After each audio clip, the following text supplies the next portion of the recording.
Hey folks, Fernando doing another video for the Modern Survivalist, and in this case going through 15 items you probably want to add to your EDC bag. Now, I've been doing videos like these for a number of years, probably a decade already, and there's a bunch of others that you see online. Truth be told, many times I see bags that people don't really carry, and you can tell that right away. Not only that, maybe if they actually do carry some of it, it really makes no sense preparing for things that are completely unrealistic and not practical. So what I'm going to be going through here is 15 essential items you probably want to have at least some variation of. You're going to be adjusting this to your own specific needs and what's legal for you or not. I mean, maybe it's legal for you to have a firearm or not. Maybe it's legal for you to have a knife, a blade, or even pepper spray, depending on where you are. If you're living in London or in England, anywhere, really, none of this is going to be legal for you. Even the blade in your multi-tool will land you in jail if it's the type that is a fixed locking blade, right? Pepper spray, it's legally considered the same as a firearm. I'm not even kidding. Look it up yourself. It's exactly like that. So let's get to it. First of all, you want to have a backpack or bag. You're going to be using a number of options, of course. Adjust that depending on your needs, that it's compact enough just to carry what you need. Maybe a little bit of spare room is always a good idea, but not having a huge bag full of crap. Let's start with number one, water. Essential item that I see often missing in many of these survival bags, ironically enough. Water is essential. No matter what happens, a few hours go by, you're going to be needing a sip. A few more hours go by, and you're going to be going crazy. You'll go nuts of the lack of water. Food, not so much. You often see bags that have a number of food items. Food is really not all that necessary. I don't know how long you've been without food. Not that long ago, I've been without food for 7 days. And sure, you start getting hungry, but it's no big deal. And still working out, elliptic trainer about 45 minutes a day. While doing that, you're fine. The human body is made just to survive for a number of days without food. Believe it or not, that's how we've survived for millions of years. Having said that, a little bit of food is really not a bad idea either. Don't overdo it. I have a pack, those are just cookies, and you don't need anything fancy or tactical. Often, keep in mind, maybe you're with your kids, and I challenge you to keep your 3-year-old happy with an MRE. Maybe a couple cookies is going to be more than enough. And again, it's mostly, well, maybe for kids it's more of a thing. They may be needing a little bit of sugar or some calories faster than adults, but even for adults, it's mostly about a psychological thing of having something to munch on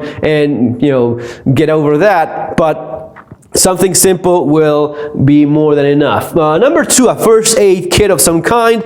You could go with a first aid kit that's as big as that bag and then more. I think that at least have something minimal, a little tin like that with some, painkillers, a few plasters or strips and little else. Some of the basics for those scratches and boo-boos. I think it's a good idea to have some C-locks gauze just to stop an intense bleeding, especially in parts where even a tourniquet would not be enough. Having said that, you may want to add a tourniquet, maybe even to some of the exterior pockets. This is something that, yes, you can improvise a tourniquet with a number of things. With that shemag, with that paracord, that is not going to be as good as an actual tourniquet. So a tourniquet, if you have the room for it, it's really something you may want to consider adding. Number three, pen and pad for writing down some information that you may need, leaving messages. Makes a lot of sense. I've often seen some very nice fountain pens in these kits. Yeah, I love fountain pens. I have a bunch of them. I could throw this in the video. Realistically, for something practical, you may want to have something like that Sharpie type of pen that's going to be writing on a number of surfaces. Maybe it's not even about writing on your own piece of paper. It's leaving a message, or if you put a tourniquet on someone, you may write on his forehead that there's a tourniquet and the time in which you applied it. So something that allows you to write on a number of surfaces and is very visible may make more sense. Use whatever you want. Pad, note pen, that's a good idea. Number four, a battery pack of some kind. I think that these days it's clearly essential to have something so as to recharge your devices. Your cell phone is probably your most useful, most valuable tool in an emergency. So as to call for help, look for information, maps, GPS. There's a number of things that a cell phone, it's not just about Instagram and sharing silly photographs. It's really about something that it may be saving saving your life during an emergency. So keeping that device going may be essential for you. That big battery pack will certainly do that. A short cord cable for charging, and it even has a solar panel, which doesn't work great, I'll give you that, but eventually if you leave it out in the sun enough, it's going to be charging something so as to get a signal and maybe make a life-saving phone call or not, right? Number 5, hand sanitizer. It's not about what's been happening in the last couple of years. If you go back and watch my older videos, you know that I've been talking about this for over a decade. Clean your damn hands, people. I don't understand how people needed this to be explained to them on the news. You have to wash your hands because it is by far the way in which you get most illnesses around, and maybe it's because of living in South America. There's a lot of worse things floating around that you don't want to catch. So keep your hand clean. You could use it also for starting a fire, sure, but mostly washing your hands. Going on is pepper spray. I think it makes a lot of sense. Even if you are allowed to have a firearm with you, pepper spray would give you that non-lethal alternative without getting into a physical altercation. It is often the case that pepper spray really saves the day. So if you can, for the price, they're really affordable. Get yourself some Saber Red, which is maybe the more trusted brand, and go with that. We talked already about food. Number 7. Number 8, the mask. Something very political these days. It's really not. Go with what the manufacturer explains. This is information that's been floating around for decades, for even more than that. If you go into 3M's website, they explain what works for different things. I explained this. If you go back to the last video I did about a couple years ago, I said the exact same. You need to have a respirator that allows you to breathe when an air is compromised by a number of reasons. It may be volcanic ash from fires like in Australia recently. You've seen fires across the US every damn year. Ash makes it very difficult to breathe. No, this is not perfect, but it's a lot better than having nothing. It's not as, don't just wrap a piece of cloth. That is stupid, even though that's what we've been told to do. It's not all the same. You need something that actually has the filtering capabilities that are a minimal requirement. Usually that's going to be an N95, N99, N100. A respirator full face mask would be even better. Something like that will not be bad. One of the things we've learned over the years is that the rubber bandy things on the back, they tend to break. So replace these as needed. Number 9, some cordage, a little bit of it, 550 paracord, a couple colors there. It has 7 strands on the inside. A little bit of cordage is often, saving the day. How much? 3 meters, 5 meters, 7 meters or yards, whatever you feel comfortable with. At least a little hank of, 3 yards of cordage is going to be a lot better than having nothing, especially with 550 that has those 7 strands inside. It's really lightweight, cheap, so a little bit of it makes sense to me. Number 10. A blanket or survival blanket, some sheltering from the elements. It could be a shamag, could be a rain jacket, a rain poncho, a survival blanket, whatever you need depending on where you live and your reality. What is your day-by-day like? Are you likely to find yourself exposed to the elements? Okay, you're going to be adjusting that. Maybe the elements for you is a lot of sun, and in that case, you'll have a cap and add a bottle of sunscreen to your kit. You're going to be adjusting that depending on what you're needing. 11, a lighter. Even though I don't smoke, good idea to have a lighter. That's orange, very visible. That's a good way to go. Kleenex, number 12, for the everyday stuff that you need Kleenex for. Yes, you still want to have that. Number 13, a flashlight. You probably have your pocket flashlight, but still add another one. It is important enough to be redundant with. That little,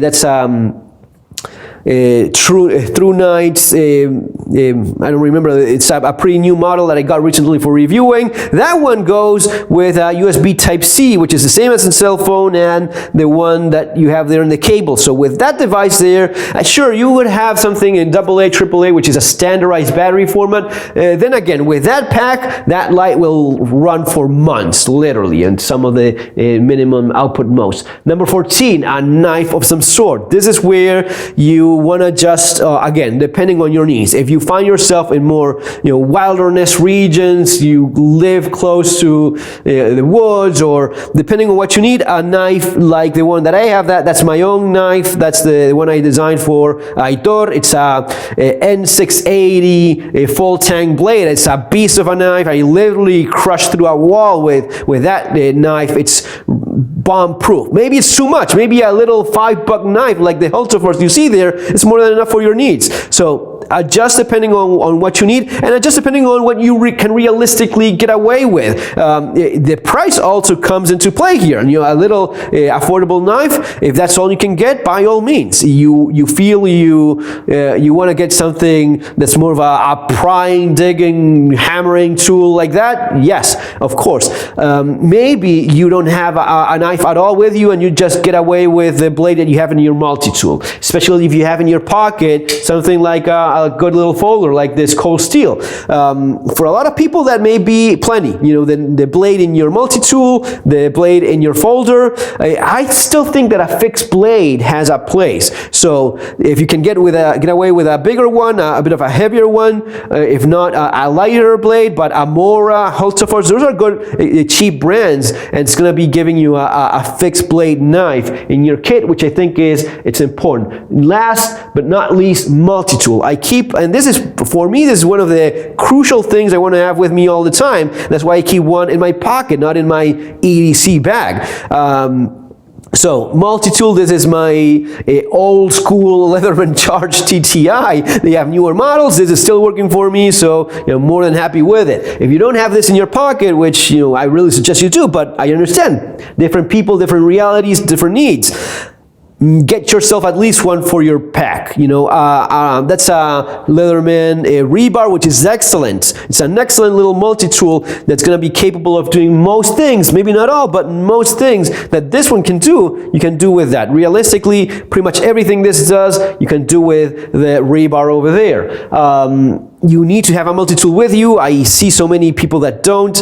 It is, super practical. It's the thing I use most of the time, honestly. I'm almost forgetting about the Baofeng radio for people that are especially traveling in groups. If you're on a trip with someone else, if communication is essential for you, I think it's a good idea to be redundant and have another channel of communication. Sure, you don't have the range that you have in a cell phone, of course not, but you will have ways of communicating if something happens all of a sudden and you're not really all that far away. Now, having said that, if you know how to use a radio, meaning getting yourself in high ground and the other person knows that as well, you can reach for enormous distances. I mean, it's been the case of people communicating out of hundreds of miles away because of the geographic location and ideal location for that. Realistically, in the city, it's going to be a couple miles, maybe 2-3 miles, maybe a little bit more, but don't count on it.